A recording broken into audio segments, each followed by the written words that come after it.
SIT जांच, FIR और लगातार बढ़ते विवाद के बीच श्री राम जन्मभूमि तीर्थ क्षेत्र ट्रस्ट के महासचिव संपत राय ने अपने पद से इस्तीफा दे दिया है। उनके साथ ट्रस्ट के वरिष्ठ सदस्य डॉक्टर अनिल मिश्रा ने भी अपना इस्तीफा अलग कर लिया है। हालांकि वो ट्रस्ट के आधिकारिक सदस्य नहीं बताए जाते हैं। दरअसल राम मंदिर चढ़ावा चोरी मामले में एसआईटी की जांच के बाद एफआईआर होने के बाद मामला तूल पकड़ता रहा था। बताया जा रहा है कि चंदा और चढ़ावा चोरी के आरोपों के बीच संपत राय, अनिल मिश्रा दोनों पर ही इस्तीफा देने का दबाव था। ऐसे में नैतिकता के आधार पर दोनों ने ही रिजाइन किया है। लेकिन बड़ी खबर ये भी है कि कोर्ट में आज पेश किए के बाद 8 लोगों पर केस दर्ज हुआ था, जिन्हें हिरासत में लेने के बाद पुलिस ने अरेस्ट कर लिया है। इन सभी 8 आरोपियों को दोपहर 2 बजे के बाद कोर्ट में पेश किया जाएगा।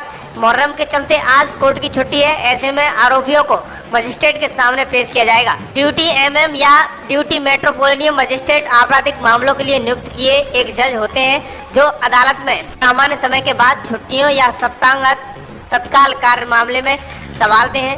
इनमें इससे पहले देखा था कि सीएम योगी ने कहा था किसी को कोई छूट नहीं मिलेगी। राम मंदिर चढ़ावा चोरी मामले में एफआईआर होने के बाद सीएम योगी आदित्यनाथ ने बड़ा बयान दिया था। उन्होंने कहा था कि आरोप सामने आने के बाद सरकार की ओर तुरंत एसआईटी गठित करने के निर्देश दिए गए थे। एसआईटी ने तुरंत जांच कर रिपोर्ट सौंपी और तुरंत केस भी दर्ज कर लिया गया है। जन आस्था के साथ खिलवाड़ करने वालों को कोई छूट नहीं मिलेगी। अयोध्या हिंदुओं की आस्था का प्रतीक है।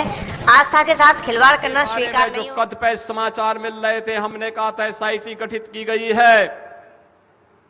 एसआईटी की रिपोर्ट आने के साथ ही हमारी कार्रवाई भी प्रारंभ हो जाएगी। और आपने देखा होगा एसआईटी की रिपोर्ट आई, तुरंत कार्रवाई प्रारंभ हो। जो मैंने कहा था, दूध का दूध और पानी का पानी। चढ़ावा चोरी मामले में कुछ तथ्य सामने आए हैं। महीने के आखिरी सप्ताह में राम मंदिर ट्रस्ट से जुड़े पदाधिकारियों ने बैंक में जमा हो रही रकम का ब्यौरा दिया और रोजाना दान पेटियां खाली होने के क्रम में पड़ताल की गई। सभी चोरी का शक पैदा हुआ कि एक दान की पेटी में 7 से 8 लाख रुपए एक बार में जमा होते थे। एक सप्ताह के क्रम में 500 की गड्डियां भी कम देखी गई है। शक गहराता गया तो नोट गिनने वाले कमरे में कुछ हिडन कैमरे लगाए गए थे, जिनसे ये सारे कैमरों की एक सप्ताह की फुटेज देखी गई है। तो पता चला है कि नोट गिनने की प्रक्रिया में लगभग लगे कर्मचारी सामने दिख रहे हैं और सीसीटीवी के सामने खड़े होते जाते हैं और दूसरा साथी बनाए गए नोटों की गड्डी से चोरी और कपड़ों में छुपा लेता है। हिडन कैमरे में उनकी ये चोरी